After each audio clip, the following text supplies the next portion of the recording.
Welcome to Elevating Consciousness, the podcast that helps you discover deeper levels of truth, meaning, and wholeness. I'm your host, Artem, and our guest today is a science journalist and psychology nerd. In 2009, he started a blog called You're Not So Smart that went on to become an internationally best-selling book and is also the title of the popular podcast he hosts today. He's the author of several books, including the most recent, How Minds Change, a fascinating book that explores the science of beliefs, opinions, and persuasion. David McRaney, welcome to the show. Hey, it's so good to be here. So, as we were saying before, we almost saw each other in person a second ago, just a couple of days ago. So it makes me sad that didn't happen, but I'm happy to get to see you here today. Yeah, it was a really cool event in New York, and you did the conversation lab with what's his name? Globerman, yeah. Misha Globerman, yeah, he's awesome, and yeah, I'm sorry that I didn't come up and introduce myself in person. I just had to run home. I'm totally a dad. Understandable. There were other people there that waved to me as they left. They were like, and then they text message or something and said, "Look, I was happy to see you, but I got to do things. I got to do things. I'm in New York. I'm a New York person. We do things." Yeah. So I'd love to start by setting just a little bit of context. I'm fascinated by understanding beliefs and why we believe what we believe. I think my interest in this was fueled by the increasing polarization in our country, as well as through my own interpersonal conflicts. I wanted to understand conflict and disagreement better and how we could, through seemingly opposite beliefs, collectively find a deeper level of truth. When I saw you were releasing How Minds Change, I was very eager to read it, and as it seemed to map well with my own inner exploration. I actually think I saw it listed on Amazon like a year ago, but it was unavailable. Yeah, and anyway, I finally had the chance to read it, and I thought it was well written and very insightful. And I'd love to just start by asking, what are beliefs, and how do we come to believe what we believe? Well, I love that you asked this question first. It was one of the first questions I asked when I jumped into the world of talking to experts. Here's a fun thing about that question. There's no one answer. Also, we've been asking that question for more than 2,000 years. And if you want to go in the world of philosophy, you'll end up reading about 25 books and still not getting the answer to your question. If you want to go in the world of neuroscience, same thing. Psychology, same thing. So putting it all together, though, we can talk about it in certain ways. I think in the book, I wanted you to take the giant panoply, the giant menagerie of mental constructs, and reduce them down to sort of three things from which we could expand out from and talk about everything. So I talk about beliefs, attitudes, and values as being very separate mental constructs. Oddly enough, in psychology, that wasn't always the case. It used to be interchangeable to talk about beliefs and opinions and values and attitudes and norms, because most of the early days in psychology was about learning. It wasn't so much about the subjective experience of reality itself. But we now see those things differently, and there's a long story as to how that happened. A belief, let's look at it like this. An attitude is an evaluation. It's an emotional response to some sort of stimulus, either internal or external. And you feel something, like you feel positive or negative emotions when you think about the thing. You feel attracted to or repulsed by the idea of something. Like, for me, it would be like tiramisu, positive attitude. Medical waste, negative attitude. I imagine a spoon going into either one of these things, and I feel things. And I don't have to think much more than that. Though this is still cognition, I can just get this evaluative, no thanks, yes please feeling. And we can feel that about anything. So that's an attitude, which is separate from a belief.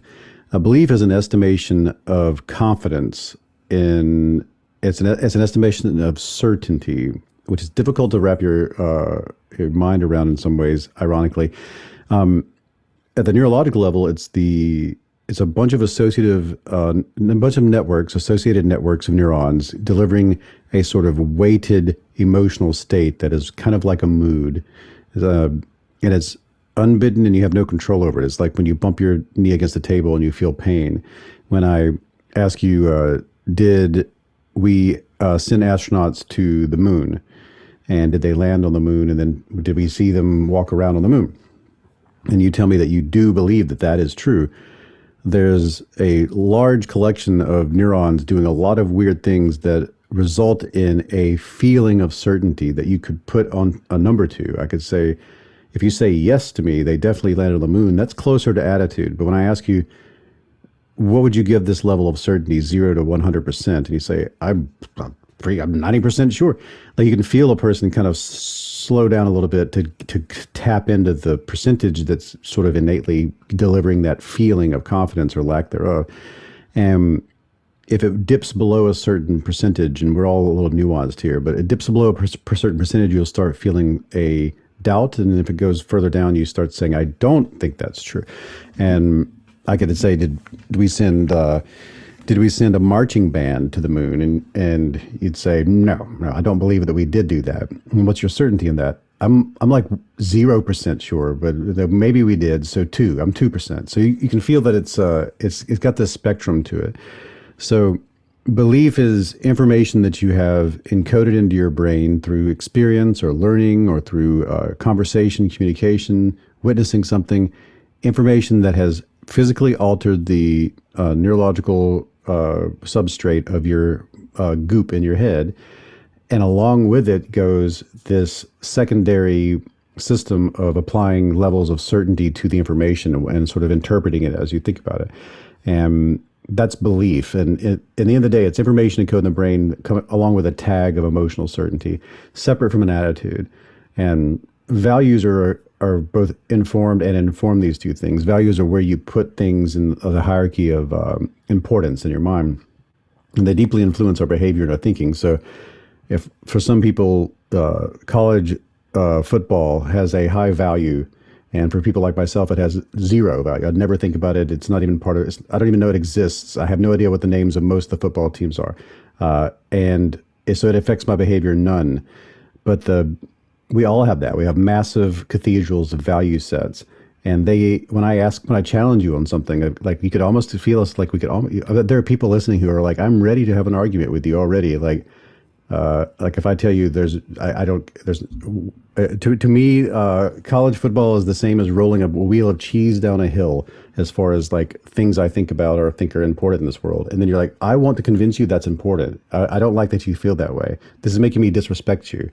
So values are another thing that we will get involved in discussions and arguments about, similar to beliefs and attitudes. And these things together sort of build the major stool legs of our models of reality that we then trade back and forth when we communicate and argue and deliberate with other people. Yeah, fascinating. And I'm really curious, do these things co-arise, or do like values come first? How did they get constructed? It's in the beginning, it's all just pattern recognition. When you're a fetus working your way toward infant, and then when you're finally out in the world doing things, there are these two systems. There are many different ways to label and define these things, but the ideas are all the same across domains. Assimilation and accommodation. This is how Piaget, the psychologist who put forth I have this book laying around here. Look at this. I can't believe this is. The moral judgment of the child. That's he's one of them. Prolific man. So this is the one that I had lying nearby. This is the principles of genetic epistemology. If you ever took a psychology course, and I love actually every time I go to a bar, I think about Piaget, because sometimes they'll give you a drink in a really tall glass. And you're like, ooh, look at all the cocktail I just got. I'm like, oh, y'all didn't read your Piaget. He would do that with kids because he wanted to find the phase of development that matched like a certain age, where you'd figure out that if I give you a wide glass of liquid and I pour it into a tall glass, it doesn't actually magically become more liquid. But there's a certain age before which that you do feel that that's what happened, and there's a certain age which you catch on to that. And he wanted to map out the full architecture of how we develop knowledge and how knowledge builds upon knowledge to build these very complex schemas, as he put it. I prefer using the word models of reality because I think thanks to the Matrix and virtual reality, we have a good idea of what that would mean. But yeah, the two systems that he describes are assimilation and accommodation. Assimilation is when something is ambiguous or uncertain, That's when you disambiguate the information by fitting it into your existing understanding. And as an adult, it's interpreting something as evidence that you were right all along, kind of, is what assimilation is. Whereas accommodation is whenever there's novel and uncertain information that if it's anomalous enough or enough anomalies exist, you will have to admit that your model is either incorrect or incomplete, and you have to accommodate for it. And the way I often describe this is my go-to example these days is when a child sees a dog for the first time, and they point at it and they want to know what it is, and you say that's a dog. Something sort of categorical most likely takes place. It's non-human. It walks on four legs. It's not wearing clothes. It's hairy, and you think, okay, dog. That's what dogs are. And if a child sees another dog that's like a different color, it's easy to assimilate. Like, okay, dogs come in different colors. But if you see a horse, a child will often point at it and say, and I like that this is what children often do. They say, look, big dog. So it's not just different color, but now they come in huge sizes. And you have to say, no, that's not a dog. That's a horse. And honestly, you're recapitulating what we did with taxonomy. Like most of the taxonomy of labeling animals and organisms is in a way just taking assimilation accommodation and putting it on a nice big chart. It's taking what we already do innately and then using it as a framework for understanding the world. The child must at that point think, okay, wait, it's non-human, it walks on four legs, it's hairy, it's not wearing clothes, but not a dog. Okay, so there are other aspects here I need to pay attention to, and now they must accommodate to create a new category. And not only that, they have to expand their mind to fit two things into an overarching category. And they may not have a name for it yet, but they do have the category, animal or creature or something, in which both dogs and horses exist, which indicates there's probably lots more of these things that would go in this category. So that's why accommodation is such a powerful moment in the development of personal knowledge. And we all go through this, and we're going through it right now. Like in this conversation, we both assimilated and accommodated already dozens of times. We're doing it nonstop. So in one way to look at it, the brain never stops changing. We're always changing our mind. It's always, evolving with the inputs. But we also, at a certain level, you'll start to deeply resist. Resist changing our mind in period.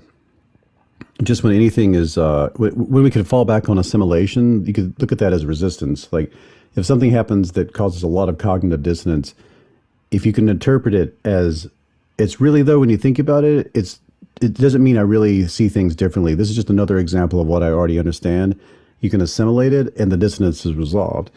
But if something massively undermines your expectations to the point that you have to build a model in some way to understand how the world works, that's what we would label as changing our mind. But there's resistance to both of these things because, of course, if you change your mind when you shouldn't, you might become wrong in a previous environment that would get you eaten or keep you from getting the chance to eat food again.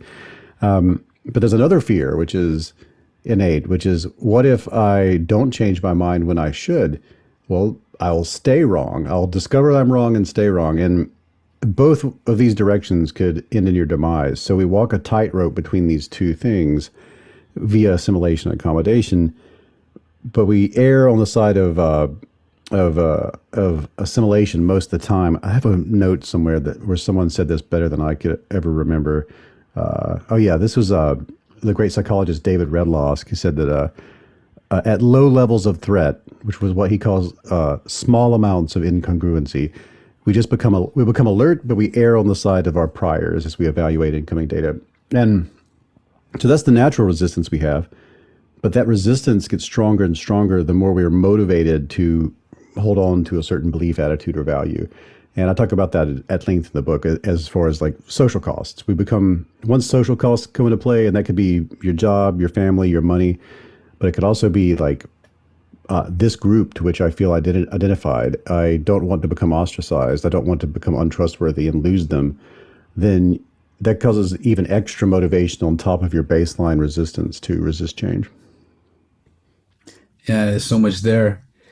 Like what's coming up for me right now is I'm wondering, because we're constantly changing our belief structures. We're constantly accommodating, like we're holding on to something, but eventually new information comes and we accommodate and we change these models of reality in our head. So then how do you think about objective truth or objective reality? Well, I look at it like we have zero access to objective reality. Everything is subjective reality, even in scientific domains, even physics and chemistry and quantum mechanics. Like we're doing our best, but whatever objective reality might actually be, we have no access to that. Even when we think in terms of models like atoms and molecules and calculus and trigonometry, those are still elements of subjective reality that we're using to try to sort out what might be happening out there beyond the limitation of our senses and the limitation of our cognition. There's, as the Germans have a great word for this, the Umwelt, which is one of my favorite terms, that all organisms that can create a subjective reality within their minds are also limited as to what sort of subjective reality they can create. Both there's cognitive limitations, just the wetware of the brain has certain limitations, and then there are sensory limitations, sensory modalities that some animals have and some don't.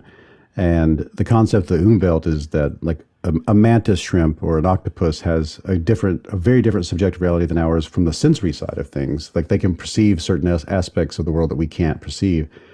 And also, whatever mind is being generated by that organism is different enough from our mind that they may have different introspections, different subjective concepts, and so on.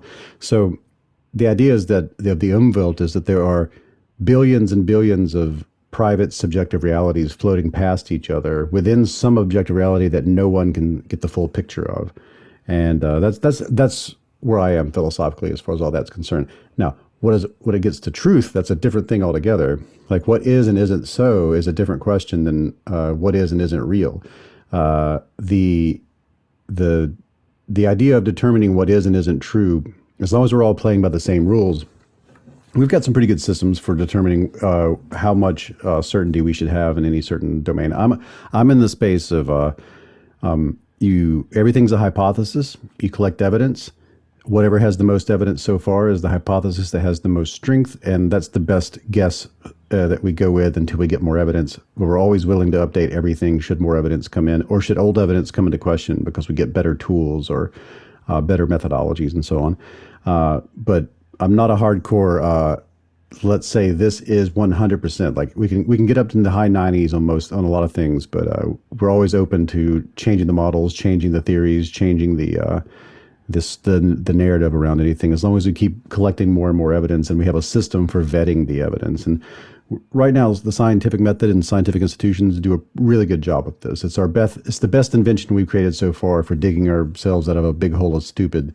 And that's where I place my bets currently. Yeah. So there was another thing that you were saying about the percentage, right? We have a certain percentage of how certain we are. At some point, that belief, like we start doubting it, and then it flips, and we can start believing the opposite thing. I'm curious, is it possible, or do you think it's possible for people to truly be agnostic, to truly be like, I'm 50%, or are we always leaning one way or the other? Yeah, it's possible, but I don't think it's common. I think it's rare. You have to go with something. I mean, I think that's possible in domains where you have no investment, no skin in the game. Like I can be 50-50 on things that I don't have to actually care about, that I don't interact with on a daily basis. But for most of the things that we have to actually interact with and that we have to make decisions around and make plans and goals concerning, we're going to be tipped one way or the other. We can feel ambivalent. We might feel strongly this, strongly that, and move around the world. We can even have beliefs that are incongruent with one another, but we have to go a little bit more one way than the other for things that we interact with on a daily basis. For things that are purely abstract or things that are like in the domain of just spirituality and philosophy, it's very easy to be like, I can go either way, or I'll entertain 20 different belief systems on this particular matter because I don't actually have any interaction with it. It's still just philosophical. But yeah, you're right. I think most people at least go they're tipped a little one way or the other on most issues. Sure. Now, how are beliefs related to self-identity, and maybe that ties into social identity, and it actually seems like self-identity is in a way created Yeah, by isn't this neat? I find this fascinating. I think in this is a real difference between Eastern and Western cultures when you ask this kind of question, and a real difference if we could go back in time between modern cultures and cultures of the past. As far as psychology is concerned, especially social psychology, hence its name, there's nothing that isn't connected to our social identities. There's not a thought, a belief, an attitude, a value, a behavior, a norm, an opinion. There's nothing that isn't deeply associated with your status, your reputation, and the groups to which you find yourself aligned and in opposition to. Like those things are all calculated within the belief. I know that as a Westerner in the modern world, as somebody else who grew up in the Deep South in the 20th and 21st century of the modern world in North America, my culture is constantly pushing on me this idea that I'm an individual and that I am separate from the collective in some way. There's some cowboy, motorcycle jacket dude in there who does whatever he wants and thinks what he does and walks his walk and lives by his code. And we all have that, man, woman, everything, like, and that's if in this culture. And when it comes to belief, there's a very sort of intellectual version of that thing too, where it's the assumption that you kind of went down into the bowels of your castle and looked at all your scrolls and pulled them out by candlelight and read them like, some Lord of the Rings, Game of Thrones thing. You're like, yes, yes, yes. And this is what I think about climate change. And then you come up to the stairs and then you have a dinner party, or you meet with people and they say, tell me what you think about climate change. Yes, I know quite well what I like. That's that feeling that you did it by yourself. There's no evidence that this is how we work. This is, first of all, the books that you're reading, somebody else wrote, and the way you got those books came to you by some social mechanism within an institution built by people, within a culture that creates institutions, and that culture is people. You grew up with people, parents, and then people within the subcultures and within your regional culture. You're nothing but a giant collection of influences from social sources. And whether you go with or against those things, that reaction is influenced by the society in which you found yourself. If you grew up across the planet or 200 years ago, you'd be pushing against or going with different social influences, but they'd still be social influences. And so you might have a different way of looking at things, but it would just be different influences. So what I'm driving at here is that we are a social primate. This is, when it comes to nature and nurture debates, that's irrelevant. That's a sort of a non-debate. Nature and nurture are intimately intertwined. You can't have one without the other. They're two sides of the coin. They're not even sides of a coin. That's two. The coin has one side. It's process. Yeah. And so, as a social primate, we are different organisms on Earth have different strategies for surviving. We're kind of similar to bees and ants in a way. Like we develop sociality, and there are other mammals that do this, like naked mole rats and things. But we're ultra social in the way that ants and bees are. We live and die by our social networks, and we create group plans and group goals, and we have a lot of innate psychology, a lot of our DNA codes for proteins that build brain structures that only are concerned with generating cognitive reactions to other human beings' behaviors. We even have a portion of our brain that is only for recognizing faces. Like we seeded a portion of our brain that could have been used to, do calculus for knowing if a person's smiling or frowning. That's how important that is. And because of that, the great sociologist Brooke Harrington told me, and I say this in the book, if there was an E equals MC square of social science, it would be the fear of social death is greater than the fear of physical death. As far as motivations go, as far as motivating factors for thoughts, feelings, behaviors, the idea that what you may be planning to do, what you may be sharing with another person, the information you may be taking in and considering true or false, the attitude you may be entertaining, if you can assume that the doing X will lead to a Y, and the Y is I will be ostracized or shamed, you'll be strongly motivated to avoid that outcome. And that can lead people to take information in without skepticism, or it can cause people to be ultra skeptical for information that others wouldn't be. and it deeply affects our behavior in the domain of persuasion and just making sense of the world. So, yeah, as far as I don't know, that's a very long-winded answer to beliefs are very social. Like truth is tribal, as someone told me when I was working on the book. Yeah, I think that's one of the chapters, or I know you mentioned that. And there's a book. I'm not sure if you've ever read this book. It's called The Self-Delusion. It's by Bruce Hood. I had him on my podcast. Oh, awesome. Yeah. And he basically just says that, the self is all the self is just a social construction. Like it's just Yeah, what we mirror it's back an to each avatar, other. as he puts it. And he was on like my fifth episode. That's way back, and I remember asking him. I came up with this bizarre idea because he talks about it in his book. Because they have this experiment where, like, they ask kids, they put a hamster. They have a kid that had an experiment with a hamster. Long story. But here's the way I looked at it. It was like if you could imagine you're in some sort of like the Fly kind of teleportation pod, but it's moving one molecule of your body over to another person, and it's taking one molecule of their body and giving it to you. Like, at what point do you become them and they become you? Like, it's a really neat thought experiment. And he messes with it by saying, what if it only takes portions of your body, but not your brain? And then, so even that, like if I took one molecule of your brain and put it in my brain, and I exchanged one of mine to go into yours, like at what point would I stop being me and start being you?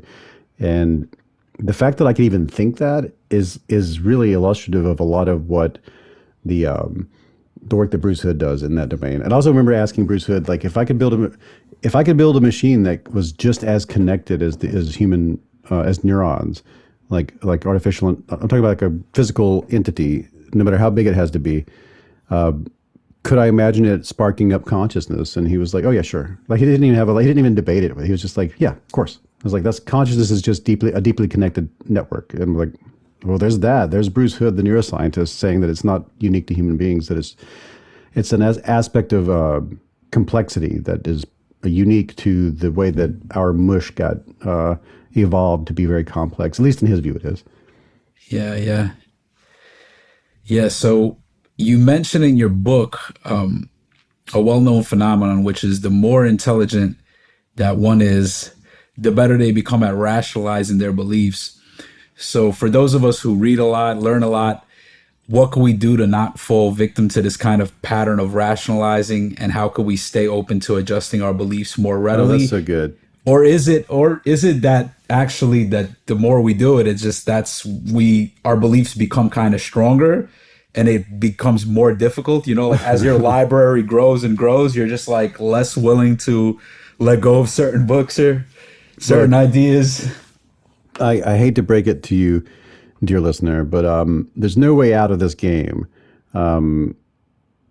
Let's say, let's assume that almost everybody has legs. All right, we had to design cars for the fact that human beings have legs. We could make a much better car if we didn't have to worry with the whole legs thing.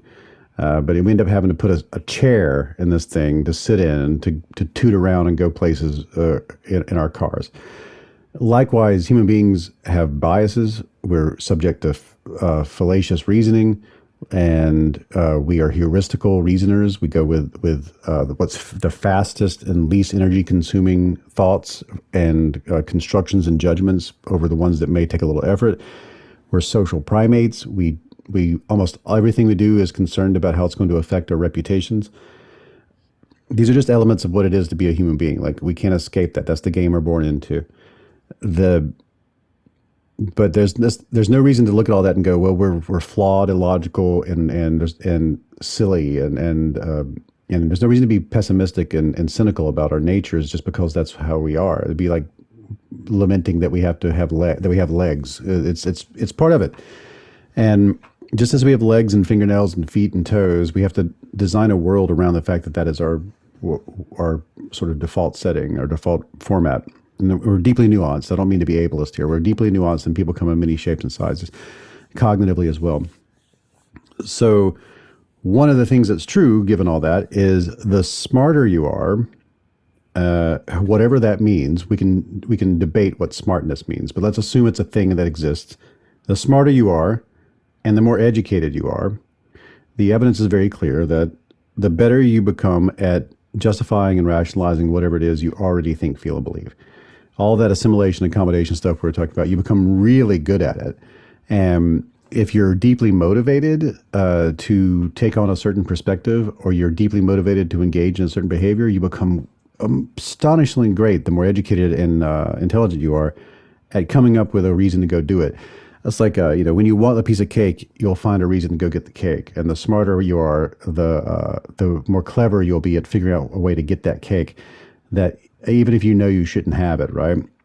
There's something in psychology called motivated reasoning. I'm sure you're familiar with it, but the simplest way I like to look at motivated reasoning is, when somebody's falling in love with someone and you ask them why do you like that person? Why are you falling in love with them? They'll come up with reasons. I'm using this as an example to explain reasoning because it's important to answer your question this way. In psychology, the reasoning is coming up with reasons for for stuff. It's just coming up with reasons. It's not the big R reason of philosophy with propositional logic and those sorts of things. That's a thing that's real, but reasoning is not that. And what reasoning is just coming up with justifications and rationalizations, reasons. And we come up with reasons because we're social primates, and we won't really commit to any thought, feeling, or behavior or plan of action unless we feel like our peers will consider what we're doing reasonable. We're very concerned with how this will look to others. Even in isolation, we're doing that. So that being said, when you ask somebody, why do you like this person that you're falling in love with, they'll come up with these reasons like the way they talk, the way they walk, the way they cut their food, the music they've introduced me to, the way, even the clothes they wear. I like the clothes they wear. So now later on, they're breaking up with that person. You ask them, why are you breaking up with that person? And they'll say things like the way they talk, the way they walk, the way they cut their food, the dumb music they make me listen to, and the stupid clothes they wear. So the essence of motivated reasoning is reasons for can easily become reasons against when the motivation to search for those reasons changes. And in this case, the motivation that's changed is the emotional state that I feel, the affect that comes over me when I imagine myself with this person. And that motivates me to go search for all the information around me, for pluck things out of that. I cherry pick things that seem like reasonable justifications for me not being with that person. And astonishingly, it can be the exact same things you picked before for the other thing, right? So we see people doing that all the time. Like, why do you believe that we didn't land on the moon? Why do you believe the earth is flat? Why are you against certain immigration policies? How do you feel about gun control? And what people will typically do is go search for all the information available to them, cherry pick that which seems like a fact, and it could be a fact. It doesn't matter if it's true or not. It's just a thing that I can use to justify and rationalize the emotional state I have in the presence of this issue. The smarter you are, and the more educated you are, the easier that becomes, and you become really great at it. And you can basically argue yourself into anything, even if it's something harmful or just plain not true. So what do we do about that? Your question is, given that, how do I stop doing that? Well, you can't stop doing that, but you can create a sort of, you can create a mental practice that acknowledges you can't stop doing that. So it's more like, we can't stop getting old and we can't stop gaining weight, but we can create a practice around ourselves to mitigate the effects of those things. And if you're a pilot, you have a checklist. You don't trust yourself as a pilot to go, oh yeah, I've done this. I've been doing this for 20 years. I press this button, I press that button, and I point it that way, and I could do this in my sleep. Now, you run through the checklist, and you have somebody sitting next to you who makes sure you ran through the checklist. Will Storr, my good friend Will Storr, who writes books similar to mine, he gave me this thought experiment that I say every chance I get. This is my big Johnny Appleseed proselytizing thing. Here's what I would like you to do if this bothers you. If you think, I'm a super smart person, I care about this, at a minimum, I'd like to be a good critical thinker, then do this. For whatever issue you're exploring, whatever issue you're discussing, whatever you're reading about, ask yourself, am I right about everything? And if your answer is no, first of all, if your answer is yes, well, whoa, like you may be one of, and I get this. I'm sure you're like this too. Like when you were younger and you were first coming online in these places, and you were that insufferable dude who's like needed to be the smartest guy in the room, and or it was like actually, or if, well, no, that person, like, it's a phase. I hope you go through it and get out there and go to the other side of it. If not, politics is right there for you. Politics is a great profession. So ask yourself this question about, it could be about literally everything. This could just be you have a meditation practice, and this is just you thinking to yourself about your entire existence. But let's say you're thinking about one issue in particular. You ask, am I right about everything? If the answer is no, then ask yourself, well, then what am I wrong about? And if your answer is, well, I don't know what I'm wrong about. If I knew what I was wrong about, I'd be right about it. Then ask yourself, why don't you know what you're wrong about and what you do to change that? That is a great practice to go into any issue so you can maintain that humility that I think is important. And then go even one step further and offer that to the people on the other side of the conversations you're going to have. Even offer that to people whose works you may be reading who you disagree with.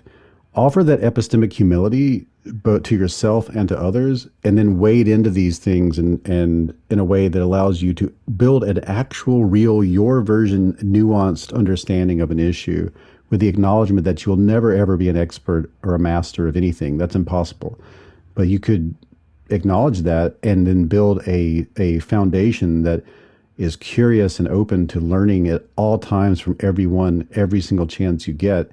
And now you have now everyone becomes incredibly valuable. I know that this is true for me personally. There's no one everyone I interact with, I feel like this person has another bit of the secret. This person has another piece of the puzzle. This person is going to show me what I'm wrong about in some way. And once you switch gears to like trying to figure out what you're wrong about all the time, for me, it's very empowering. Yeah, it's very inspiring, and I think that's helpful. And another thing that comes up, and I'm curious, you probably know about this, Ian McGilchrist's work with left brain and right brain. Have you familiar with the Master and the Emissary? Yes, I've read the Master and the Emissary. I love that. And why that's coming up is I'm just wondering if this kind of like the rationalizing, it's like a left brain dominant process, and we could kind of get trapped in it. That's what he talks about. We can get trapped in these modes of left brain thinking, and then we can't get out of it. So I'm wondering if like the pathway to not getting trapped is learning how to access the right brain and how to like have a better balance.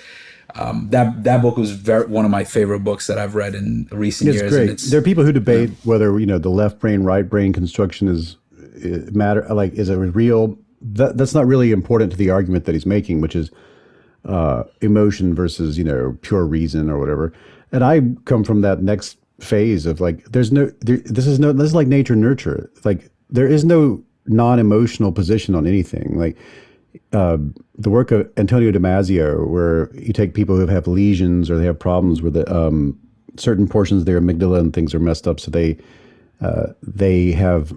You can't remove emotion completely, but you can turn the volume of it way, way down and get something more like a Spock or Data kind of way of being. You ask that person to sign a document and you offer them a red pen or a blue pen. That's 30-minute debate. It's a 30-minute moment of like, let me think about this. Because then they start building logic trees of like, why would it be good to have blue? Why would it be good to have red? In this situation, which would I pick? You ask them to pick any cereal you want from the cereal aisle this afternoon. That's the whole day, because you sit down and you have to judge the pros and cons. His work really shows that like most of our decisions, we reach some sort of emotional leap point where we just go for it. We like to say, I just want that, and it's very useful. Of course, if I'm if I'm in a proto-human environment, it's not useful for me to take 30 minutes to make quick decisions. I need to make those decisions fast and avoid saber-toothed tigers, right? And I need to just get on with it, which is why there's so much heuristical thinking. But another thing that I often notice, because I spend plenty of time in secular humanist domains and big S skeptic domains, the idea that you shouldn't make emotional appeals, or that there is some sort of rationalia, like utopia, where we're all just like pure logic and reason beings. Like this is impossible. That would make us non-human. The certainty itself, as the work of Robert Burton shows, certainty is an emotional state. Like that's a feeling you have, and it's useful. Like you can think of all this as like your trusted advisors on your council who give you these emotional reports for you to think about, because they're like, we need to make this decision now. We need to make this decision now. And you become much better at communicating with that portion of yourself without kicking it out the door. Because if you kicked it out the door, you just become a pure utilitarian, machine. And if that's what you want, okay, I mean, fine. Just let me know ahead of time in the conversation that you're in that camp of, I want to be a utilitarian machine who's, okay with things that I wouldn't be okay with in certain situations. Yeah. Do you think that to change another's mind, you first have to be willing to change your own? Yeah. I mean, not necessarily. I mean, not necessarily. It depends on what you're going to do. If you want to use propaganda and fear, coercion, manipulation, if you want to use threats of violence or threats of violence are possible, like there's plenty of ways to persuade people that I would consider unethical and immoral. But if you want to have good faith discussions with other human beings in which your actual goal is figuring out what is and isn't so, you have to start from step zero, which is to ask yourself, why do I want to change this person's mind? Huge question to ask yourself. And that Will Storr experiment, like, how likely is it that I'm wrong about a bunch of stuff before I even start that conversation? If you don't start from that perspective, you're most likely to go into a debate frame. And the debate frame is going to be, I want to win, I want you to lose. I'm right and you're wrong, and how do I prove that to you? And that's going to generate something called reactance. That's what we talked about in the show 2 nights ago. Reactance is the state that if you've ever been a teenager or you've ever interacted with a teenager, you're familiar with reactance. That's when, like, your room is a mess, but when your parents tell you to clean your room, you're much less likely to go do it because somebody else is trying to get you to do something. There's probably a lot of good reasons for this, but we take threats to our autonomy and agency very seriously, even when they're light threats, and we tend to push back against those. And then other people will take that pushback as a threat to their autonomy, and then they push back against you, and you enter into a feedback loop where you just walk away or you get angry, and you start having a negative attitude about that person, so you don't want to have more interactions with them. So there's that, right? And the better path, which I advocate for in the book, is start at that if you start at that zero place of, have I fully introspected as to why I want to shift this person's position on this issue? Have I fully introspected as to why I feel like this person is factually incorrect? And why do I want to change their mind about the factual nature of this issue? Like, why am I doing this? Have I answered the why question? So Socratic method yourself with that. And then secondly, say, okay, the thing I want to discuss with this person, am I right about everything? And what am I right? If not, what am I wrong about? And how come I don't know what I'm wrong about? Now you can, like, go into this conversation with curiosity and transparency and openness and empathy. And instead of going face to face where you're in a debate frame where you need to win or lose, you can go shoulder to shoulder where you can say, here's the deal. I think you're an interesting, intelligent, lovable human being. I find it very curious that we disagree on this. And I'd like to explore, with your permission, a sort of a mystery that's emerging here, which is the mystery of why we disagree. And that's a very different conversational dynamic. If we can pair up, team up, and work together to try to understand the mystery of why we see this differently, then we should both walk away understanding a couple of new things. Ways that we're both wrong that the other person can help us with, ways that we're right that the other person could use to, fill out their own model of reality. And we can, like, Venn diagram each other in a way where we get a more dimensional understanding of the issue that we're discussing. And that's what I really advocate for in the book. Yeah, that sounds like a great way to start a conversation. And I'm also curious, what are some of the other red flags or things you should avoid doing when trying to have this kind of a persuasive conversation with somebody? Yeah, I spent time with a bunch of different groups who have A/B tested this, and I found it fascinating that they all have I spent time with deep canvassing, street epistemology, Misha Glouberman's conflict resolution model, smart politics, and in therapeutic world, motivational interviewing, all these different places, all these different domains. To my great astonishment, if they weren't scientific, then they had no idea that there was literature that supported what they did, which blew my mind. And if they were scientific, whether or not they were scientific, most of them had never heard of each other. And so they're all independently A/B testing these techniques, and they're landing on what works. And to me, it was like if you were the first person to build an airplane, it was going to look like an airplane because an airplane has to be built in a certain way for it to fly on this planet in this particular state of physics that it's within, right? And if you're dealing with human brains interacting with other human brains, the way we learn, the way we update, the way we resist, the way we deal with other agents and sociality, the persuasive techniques or the conversation techniques should work in a certain way to avoid the worst possible outcome. And another thing is, if you put them in order, they're pretty much in the same order. Like if they have steps, they have the same steps in the same order. It blew my mind. So the first, one of the things they all warn against is this generating reactance, as we were just describing. And the best way to avoid that is like right up front, just be so transparent. Like if you would like to shift their opinion, like, hey, I'd love to talk to you about this issue. I'd be interested in I see it differently, but I'd like to talk to you about it. But what I'm really interested in is how you see it. Like I'm interested in why we see it differently. So they call this stage building rapport.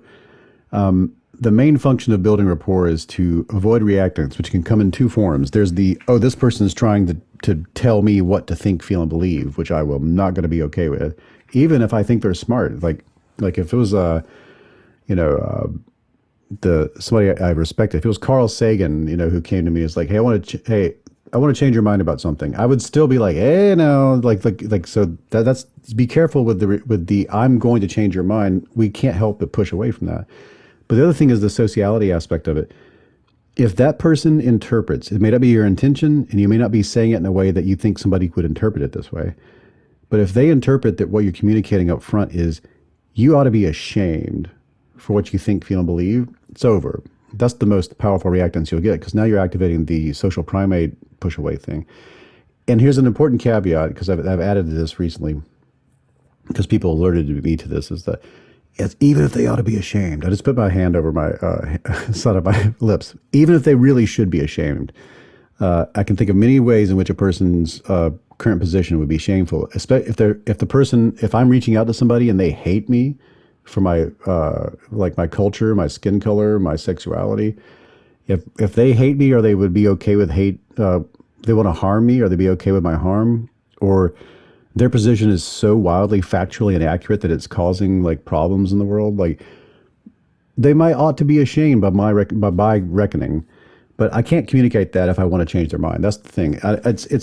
I understand if that's difficult, and I totally understand if people are like, well, then I don't want to do this, because no way I'm going to give somebody space that is in a place like that. But if you want to employ techniques that will shift them, you have to do this. You have to avoid the shame statements. And you want to assure the other person you're not out to shame them, and you want to get their complete consent to explore their reasoning and frame it in that way. That's how you avoid almost all the pitfalls. And then if you only want 2 steps in all these methods, you only need these first 2. So that's step 1. And the second step would be move out of debate frame into shoulder to shoulder frame. And you can do that with a little technique of asking somebody to put it on a number scale. It works really well. So I can be like, have you seen Top Gun Maverick? I'm asking you personally. No. Okay. What's the last movie you can remember watching? Oh man, I don't even know. I really don't watch a lot of movies, but it was probably some kind of documentary. What about TV? Are you watching a TV series or streaming anything right now? You're asking the wrong person. Okay, last book. I know I'm putting you on the spot, but first book that pops in your head.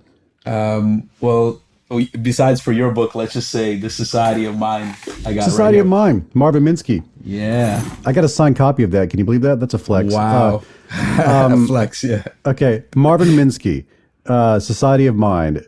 Do you like it? Very, very interesting book so far. Very interesting. Okay, cool. So what would you give it so far on a scale from 0 to 10? I give it a 9. 9, yeah. Why not a 10 though? Well, first of all, I'm not done reading the book. Yeah. And I don't know. I don't like giving out 10s easily. So I like to. Yeah, I like giving out 10.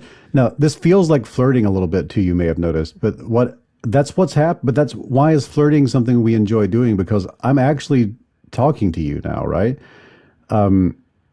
we could have had a conversation where you're like, you said Marvin Minsky, that, oh yeah, Marvin Minsky. And you're like, I like it. Yeah. And I'm like, yeah, I can't believe you like that book. This book's stupid. I guess you're into that stuff. Like, now, oh, what's going on? Like, you feel the reactants coming up, and like, why am I even doing that? And let's say I hated that book and I don't want you to like it, and we start getting in that frame. I've already pretty much guaranteed it's over. Like, I have to dig out of I just nuclear bombed the whole space, and the hole we have to dig out of is huge. On the other hand, though, I ask you, what do you give it on a scale from 0 to 10? You say 9. I could say, why does that number feel right to you? This is an opportunity for me to hold space and non-judgmentally listen as you employ your reasoning to generate explanations and justifications for the emotional state that you couldn't help but feel just now when I asked you to tell me how you felt about it. And then we're going to just go backwards in there, and I'll give you a chance to explore that space. And I'm just going to like hold the door. I'm going to look, I'm going to hold a torch in one hand and a sword in the other, and give you a minute to like wander around in there for a little bit. And if I'm interested in seeing if you could maybe move your position one way or the other, I could say, well, you're a 9, but why not a 10? And if you're having to, when you do that, it's almost impossible for a person not to start to express some of the values that they have that they may not have ever articulated before, even to themselves. Because you were saying certain things about the book that were illustrative of your value sets that you apply to other books, and you were demonstrating to me the kind of person you are. And I can now leave this discussion and start going in that direction. Oh yeah, well, so that's an important thing about books to you. And now we're going in that space. And in most of these conversational techniques, people are very willing to go in that space and eager to be in that space. And it's really hard to not change in some way after giving a person it's hard for the person going there to not change after going through a tour of themselves for a minute in some way and getting a more true position on a certain matter. So we could have not have been talking about that book. I was trying to find something a little more neutral, but we could have said, how do you feel about gun control? And then instead of saying, like, I would say like a 0 is all, if you merely look at a gun, you go to jail for life. And a 10 is you get a gun. Everybody gets 2 guns in the mail once a week. Like, where would you put yourself on that scale? And that's different from me saying, are you for or against it, which is easy to answer. If I ask you to put it on a scale like that, you'll say, well, I mean, you put it like that, I guess I'm like a 4 or a 5. I'm like, oh, really? Why a 4? Why a 5? Why not a 7? Why not an 8? And then as your values are starting to be demonstrated, let's go in there and let's go. And if I feel differently, I now have sort of modeled a safe way for me to say, if I was given a number, I'd probably do this because of that. And we can now compare notes in a way that it's likely you will move a little bit and I'll move a little bit, even if we don't articulate it in that conversation. At a minimum, we'll come out of there understanding ourselves and each other and the issue a little more than we did before. And one thing I love about this is often we start realizing we don't know enough about this to have this discussion. Like, this could have been a much better conversation if I'd done more homework on it. And here I am walking around with this attitude and voting on this issue. And I've just realized in this conversation, I don't really know enough about this issue to hold that strong of an attitude. And that's the value of these conversational techniques. Yeah, it's fascinating. And just even when you when you ask me that, I could just see how I now start thinking about it and questioning my own reasoning and my own beliefs. And your brain just starts working completely differently. Yeah, it's that there's that moment, that well moment. Like I was asking somebody about Top Gun Maverick because it was just recently out, and I was like, what do you give it? Or like, what did you like? I loved it. And like, what would you give it on a scale of 1 to 10? And the reaction right there is almost always like, well. And that moment where you almost have to look away and you feel yourself going inside and to produce the justification for the reaction that you can't help but feel is metacognition and introspection. And there's people pay good money to take an hour out of their week to be able to have somebody sit down and do that with them. But we can do that with each other at any time. We can hold space for each other at any time and non-judgmentally listen to a person walk themselves through, why do I feel the way I feel about this thing? Why is that value so strong to me? Why am I so certain about this? And why do I get angry when people try to challenge me? This is something we can offer each other at any moment. It's not easy to do online. Our online environments aren't context that make this very easy. They tend to emphasize other ways of interacting at the moment, but in person, this is, I could do this at any time. If we had met at the event, like within 30 seconds, we could be in the conversation space like this. And the more I learn about this, the more I try to offer that to people. Yeah, and like the other piece that comes up, and I started studying these kind of things and like reading like how to have impossible conversations, and that's street epistemology, and just noticing how some of my past conversations, that I would come into the conversation with a judgmental attitude or with like just having contempt on my face, and people are so sensitive to that. So as soon as you have that contempt, as soon as you feel like you're smarter than somebody, or that your beliefs are somehow better, or that their beliefs are stupid, they pick up on that right away and they just shut down. Yeah. So like being mindful of that and knowing like, oh, I actually want to go into this conversation from a loving place, and also from a place of, why am I so emotional, or why am I so reactive, or why am I so sure? Like that piece is like those two things that you mentioned, they're just so crucial, and it feels like they could really transform the quality of our conversations and enable us not just to change somebody's mind, but also change our own. Right. That's it. That's the thing that I feel like I'll be talking about this for a while. I've never been more obsessed or passionate with anything until this. My previous work, I love it, but I learned so much writing this book, and I changed my mind about a lot of things writing this book, and I transformed as a person going through all this. And there's no zealot like a convert, And so I feel very eager to discuss this. Yeah, I'm really curious.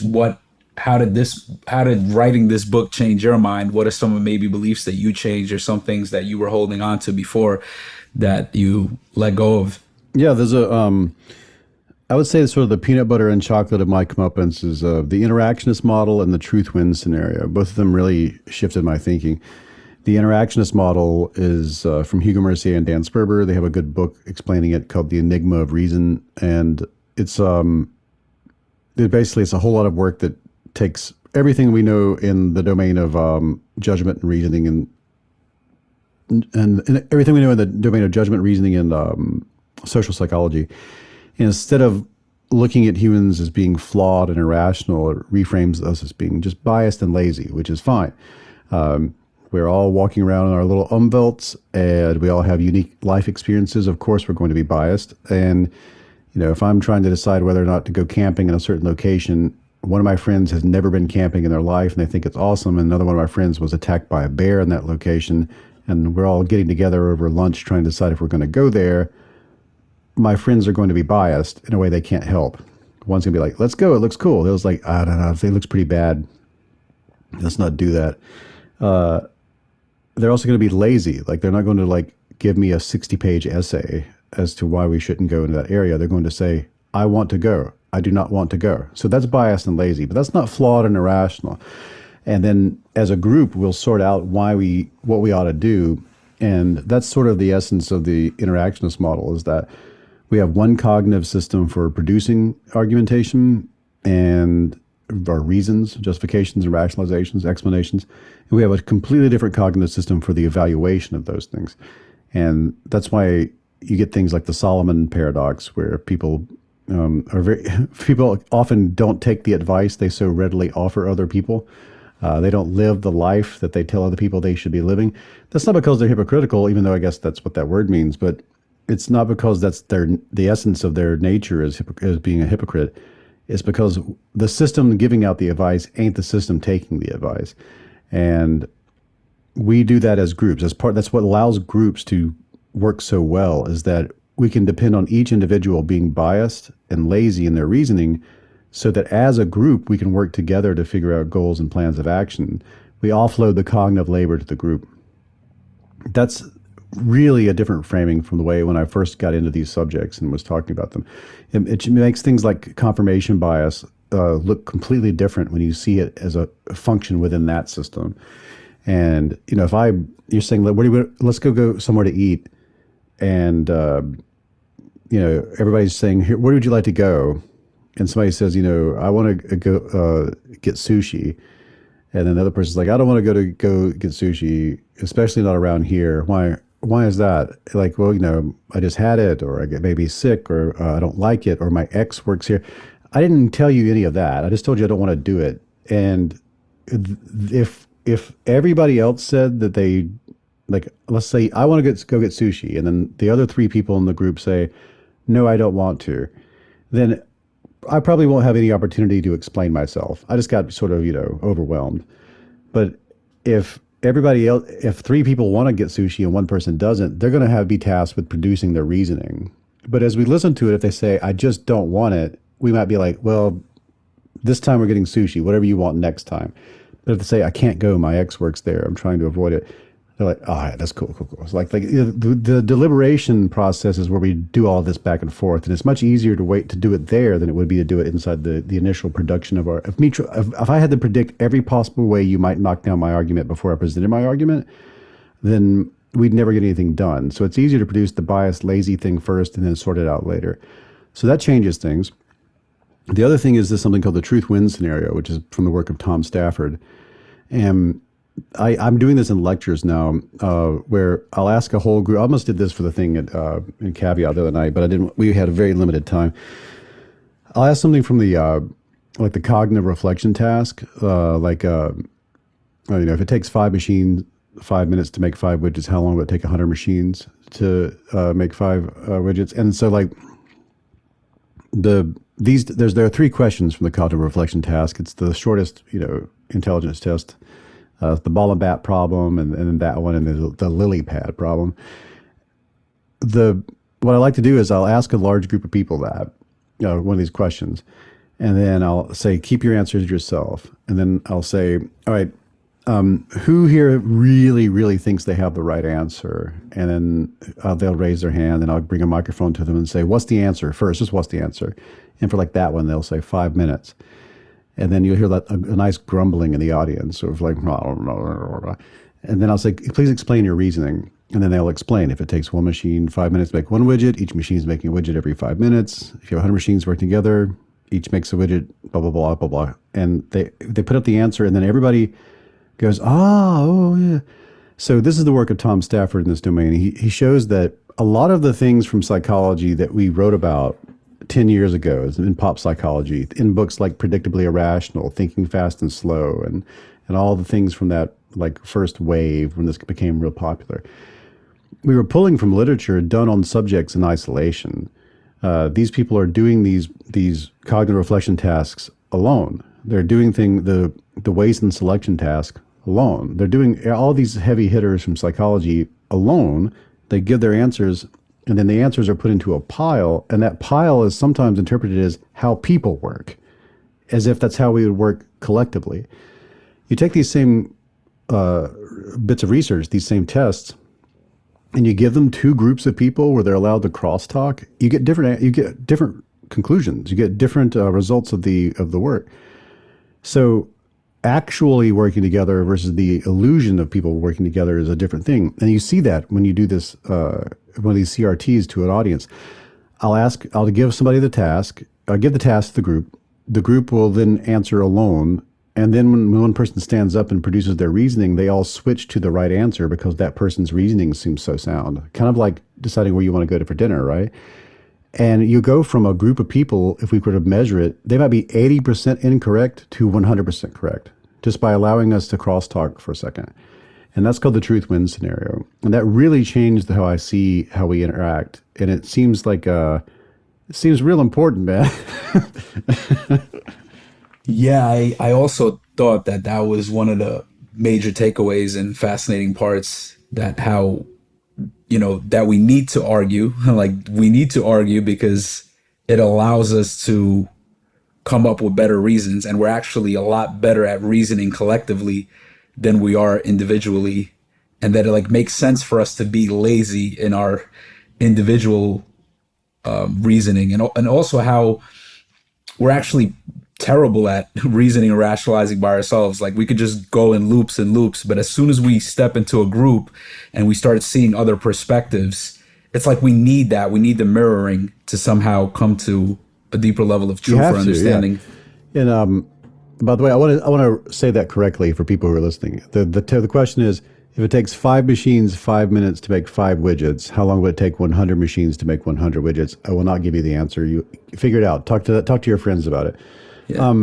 Yeah, what you're just talking about, that arguing thing. There's a new bit of research. I'm going to make a podcast about it, where they have people go into a room with a VR headset on, and there's Freud sitting there at a desk, and they walk up to Freud, and you sit down, and Freud's like, tell me your problems. And so you tell Freud all your problems.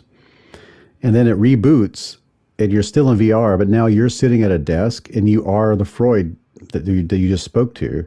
And you watch yourself walk into the room. It was all recorded and your voice was recorded. And you could even get an avatar made of your face. And you watch yourself sit down, and then you have to give the prompt. You actually say, tell me what your problems are. And then your avatar that was recorded earlier says back to you what you just said. And they have a more than 50% success rate of people having massive breakthroughs as to what they should do to solve their problems, because it's that Solomon paradox. When you're in that evaluation frame, you see things completely differently than you do from that production frame. And there's other studies that do this as well. They have people answer word problems, and they tell them, okay, you're going to now rate other people's answers, but they actually trick them. And one of the things they're rating is their previous responses. And if they're not told, they're told that it's their answer, they tend to justify it. If they're told it's somebody else's, they find all the problems in it. So we're set up to do this. We're set up to get into a group and discuss.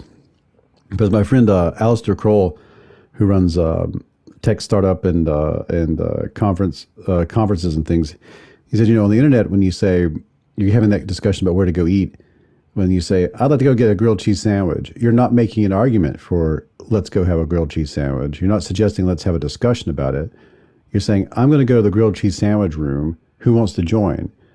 And everybody who wanted grilled cheese sandwiches goes with that person, and everybody else who wants something else goes the other place. And you end up separating from one another. And instead of having that nice argumentative deliberation where we sort out what is and isn't so, you end up with these pockets of intellectual discussion and radicalization and polarization. And that's more a function of the groupishness, the group creation algorithms that we are communicating within, than it is raw human nature. Like, yeah, we're primates and we're groupish, but we're set up to do 12 Angry Men. We're set up to like hash it out. If you tweak the knobs in such a way for us to take our balls and go play and run away from the discussion, well, we'll do that too, but it's a tweaking of the system. And it's kind of weird. It makes it look like, it makes Twitter and Facebook look like the Stanford prison experiment. But it's not to say that Twitter and Facebook don't have value, but their value was to be a certain kind of platform, and now they're being used to have the kind of discussion and deliberation that they never were created to have. And they're not good at it. It's not a good place to have those discussions. It's a good place maybe to start them, but it's not a good place to have them. And we still haven't really solved that problem at scale. How do we create social platforms that work better with production evaluation?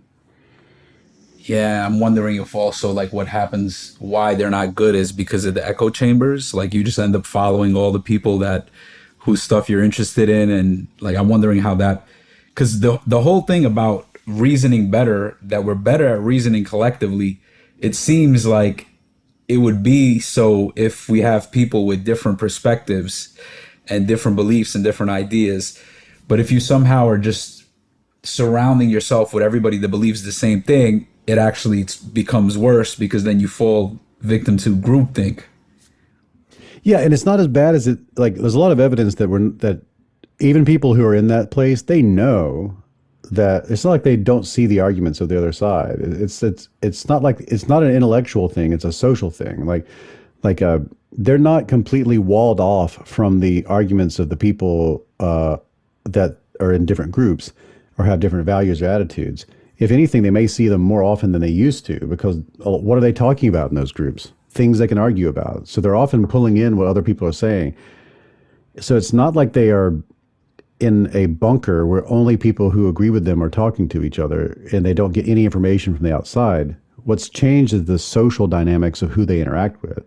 Like they're now imprisoned by social costs and rewards that used to be spread out more evenly in their world. Now it's very concentrated. Like I know if I say or do or think a certain thing or demonstrate something, I will be kicked out of this group. I will be excommunicated. I'll be ostracized.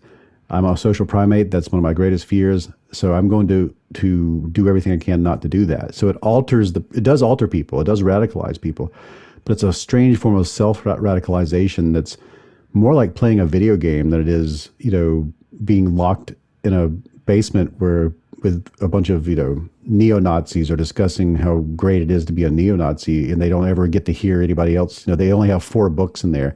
That's not really what it's like. They're still interacting with the world at large. They're not quarantined intellectually, but they are subject to a completely new set of social costs and rewards, which affects human behavior deeply. Yeah, and that makes me, I think this question is relevant. Is there a belief that you hold that you feel the majority of your social circle doesn't agree with? Me personally, I don't. I probably have a bazillion, especially because I'm from the deep South and I live not far from New Orleans. So like there are all sorts of things that come down. Like I'm not talking about anything like. Clearly, obviously, I agree with most of my social circles about progressive issues, but things have come along like there's all sorts of ways of like, I think mostly zombie apocalypse questions. I think like things where, because like I still live in a world and still have a value set that's like always be ready for the zombie apocalypse just in case. So I drive a off-road vehicle that has a snorkel on it and a winch and is geared up to live through hurricanes. That's really what it's for, but because I'm in a hurricane space. But it is not an environmentally conscious vehicle, right? And I'm aware of that. And in some circles, it'd be like, that would be a mark of shame. Why? How can you be this smart person that has this, what looks to the outside to be some kind of monster truck flexo vehicle? But for me, it's, it serves utility, or at least I think it does. It makes me feel like it does. It lowers my anxiety in a certain way. And I'm ready to defend it. Like I feel it coming up inside me right now. There's not even another person. Nobody's even talking to me right now. And I feel I'm like, oh, get ready to defend this. And he probably noticed how hesitant I was to even say it. Like I took a second. I was like, do I say this in a way that's recorded and played? It's always there. It's always around us. It's always messing with us. Yeah, yeah. There was a clip I saw of Jared Diamond talking about what he learned about beliefs. And the one thing that he learned is that, people are a mosaic, and you can find any group of people, and we try to group people and throw people in a certain group. But within any group, every single individual will have some kind of a weird belief or some kind of weird quirk that if like everybody knew about it, they'd be like, oh, that's kind of weird or that's strange. So It's like we could try to group people and group ourselves, but there's still this kind of unique element that everybody's just like this mosaic and they have this piece. So you could be around a bunch of environment, like all your friends could be environmentally friendly, and then everybody's like, oh, you guys are part of the environmentally friendly or environmentally conscious group, and then you're there driving this truck with all this stuff that doesn't really fit into that identity. That's why it's so important that we group ourselves up by values. So when there's a UN, I recommend people try this out. The United Nations has this really great inventory of questions that will sort of sort you by value sets. And there's an assumption, I think, that if you fill that out, you will have a very different value set than people who live in MAGA hat areas of the country. You'll have a very different value set than people who live in Australia. You'll have a very different value set than people who live in post-Soviet Russia type things. But what they find in the UN value set structure is we all pretty much have the same values. There's nuance there, but like on the things that really matter, like human beings are very much aligned. And things that are more specific to your region and culture and age range, like your demographic is big, way bigger than you may think. It's not very thin sliced. And if you try to group people up by what they believe is factually correct or incorrect versus what they think is the important problem to solve in the world, the thing that is harmful to us that we need to work on, you get a different grouping. And I can find that I can disagree with you on things factually. I can even disagree with like certain spiritual concepts that other people have. Yet at the same time, we agree completely on what are the problems that we need to face, and what is immoral and unethical when it comes to solving those problems. What is the poison I want to extract from the world? What is the poison I don't want to put more of into the world? And that gives me an opportunity to go shoulder to shoulder with you today. Okay, we may come from different backgrounds and have different like spiritual concepts. We may think that you may have some conspiratorial beliefs that I do not have, but we both do agree that this, and this is important. And right now we ought to be working together on that thing, and we can do that. And that's a much more valuable grouping. And so there's a lot of, I'm in the camp that thinks that there's something to that. There's something to that offers us an opportunity to get past some things. And there's an illusion, they call it pluralistic ignorance in psychology, that we are not all on the same page, and we're not all actually in the same boat, and that we don't all actually have the same fears and anxieties and values and goals.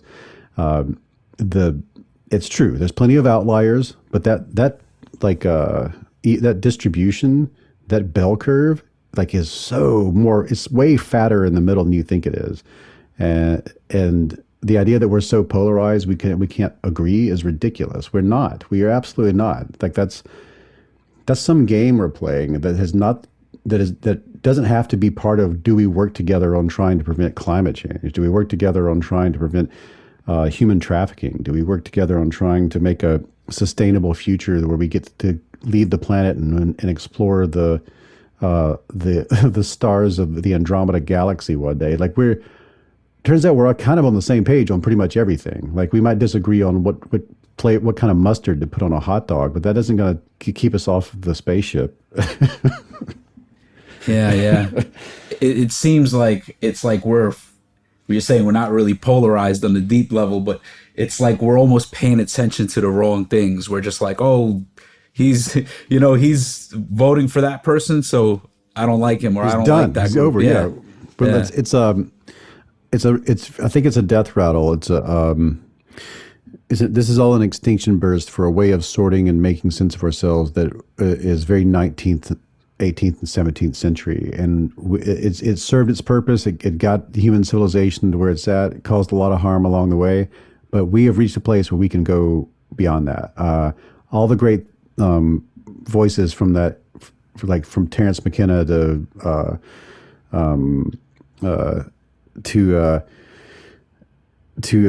what is his name? I'm trying to think of his name. Hold on. Marshall McLuhan, right? Yeah. Just people who are predicting what was coming next, culturally and technologically and information exchange wise. We're there, and there's just plenty of people have vested interest in not letting go, and that's fine. We're the 3 or 4 generation spread that has to live through that phase, and for better or worse. Yeah, you mentioned Freud, so maybe this is relevant here, and I'm curious what you think about this. The great depth psychologist Carl Jung was once asked if he believed in God, and he answered that he doesn't believe, he can't believe it, but he knows. So do you think that there is any experience or knowing that is beyond belief or reason? Or would you say that anyone that says something such as that is in delusion or collapsing into the comfort of certainty? Let me see if I understand your question. Is there a way to know things beyond what? Beyond what? Beyond reason or belief. Beyond what we would call reason or belief. Like something that's unreasonable. It's like completely unreasonable. Like this is unreasonable, but it is so. Like there's nothing that I can reason about it. Like what comes to mind is like love. And you were talking about like giving reasons for like loving somebody. And this has come up for me before. And it's, this is maybe, I'll share this. I don't know if this will be a little embarrassing for my wife, but when she was still my girlfriend, like she created this little jar and she wrote like 100 reasons why she loves me. And I was like, oh, this is really cute. But I was like, but really it's like love is unreasonable. Like there's no reason, but it's so I don't know if that. My answer to this is weird. I'm definitely a science journalist and definitely believe in. I'm in the camp of people who are. I prefer to stay in evidence-based domains. Um, I like when things are measurable, quantifiable, and I like the uh, making sense of the world through hypothesis testing. That being said, I'm also a member of the bonobo chimpanzee great ape world of not too long ago. I didn't know anything at all, and we were trying our best in this. We're in this stumbling, fumbling, flailing in the dark, floating on a rock thing, right? And I'm also cognitively bound by that. Like if I try to show a calculus textbook to a dog, not much happens there. And I can imagine that there is a version of a calculus textbook that a super advanced intelligent entity could show me, and I would have the same reaction a dog would to the calculus textbook. I don't think there's anything unknowable. I don't think there's anything that isn't understandable. But I do understand that the limitations of my current social primate brain might be difficult for me in my current form, right? But I can imagine there's a form that could. And I do believe there is an objective reality out there that is measurable and quantifiable, even though currently we may not be able to do it, may not have the tools for it. All that being said, I prefer the poetry of things like love and then the metaphorical, the inarticulable aspects of those things. The attempt to articulate the ineffable to me is one of the most beautiful things humans do. I have to, like, why am I hungry? Because some hormone is being squirted somewhere deep inside me, and there are molecular structures exchanging electrons.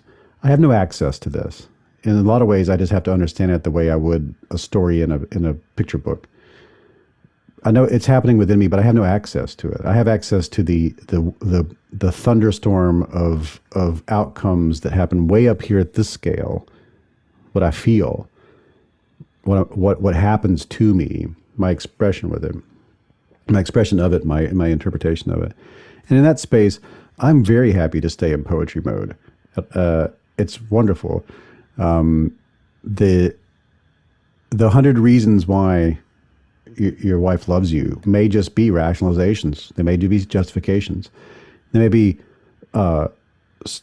absolute frantic attempts to make sense of something that is beyond the limitations of introspection. But it doesn't change the feeling that you're getting, and that feeling you're getting is purely human. That is yours. That is something that is happening. A dream is still a experience that happened to your consciousness, whatever that is. And you are a conscious entity, whatever that is.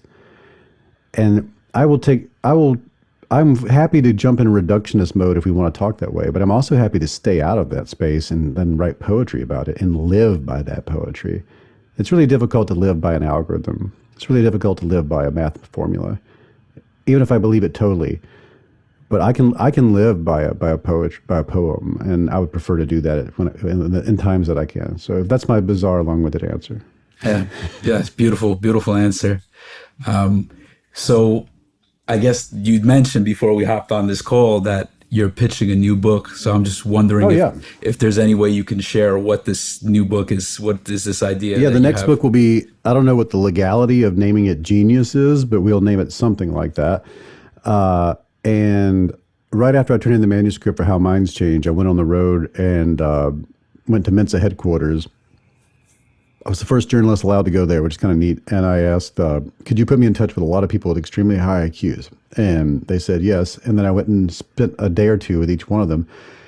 And then I just started getting fascinated with this concept of what does the word genius really mean? And I was very surprised to learn that there's a long history to this word, a long history to what it originally described. It originally described the genus, the genii, the entities that the Romans and Greeks believed yanked you into the world of mortals from beyond the veil and gave you your uniqueness, your you-ness, your personality. And every year you'd have a ceremony where you would sacrifice a little cake to the genius that brought you into the world, and you'd light a candle and say a prayer. And that's the origin of the birthday party. We still do that. And I, through the course of writing this book, or what I've done so far, I've done about half of it, I've been astonished to see how like we've come back around to sort of that concept of every human being has potential to do something we would consider genius, whether it be a work or an idea or some product of their efforts. And we might even refer to the person as a genius, but in the end of the day, it'd be something that they did, some discontinuity they discovered. And I'm taking a thesis statement that the people we usually laud as geniuses are people who are given the opportunity to do that which all of us could do if we had such an opportunity. And so it's going to be a book about human potential and what the word genius really means and how could we use science to create a world where it's more likely, even in small ways, for each one of us to discover that which it would be considered the Roman idea of our genius. Yeah, that's fascinating. I think I saw on your site that you actually created was it an audio documentary about this? I did audio doc about it, and I was like, the more I worked on it, the more I was like, this is something I love and I can't get enough of, and I feel like I've got about half of the material ready. I'm going to go out and explore lots more strange stuff in that domain. But yeah, that's what's next. Yeah, it's fascinating. So I guess my last question is there anything you wish that I would have asked you that I didn't, or is there anything else you would like to share before we wrap up? No, I just wish we could have hung out, man. That would have been nice. I got to meet a lot of interesting people. Being where I'm at geographically, when I go to New York or Los Angeles, like I just go crazy trying to meet everybody who's either been on the show or who I respect and value, or people who or listen or do, people just, it's a chance to hang out with people that I would have more often if I lived in a bigger place. And I just hate that we missed that chance, but I'm really happy we got this one. So this is really cool, dude. Yeah, for sure. And I'm sure our paths will intersect again. And yeah, I just want to say that I think there's been many instances in my life where I felt that changing another's mind was hopeless. And I think many others feel the same way. And your book has shown that although changing another's mind is not an easy matter, by learning the art of persuasion, we can in fact help others change their mind and in the process, hopefully also change our own. So thank you so much for your work, and particularly your book, How Minds Change. And thank you so much for coming on the show, David. Oh, wow. That's the best. Thank you so much. That means a lot to me. I'll take that with me for the rest of the week. I really appreciate it. Yeah. Appreciate you, brother. All the best. Same. Yep.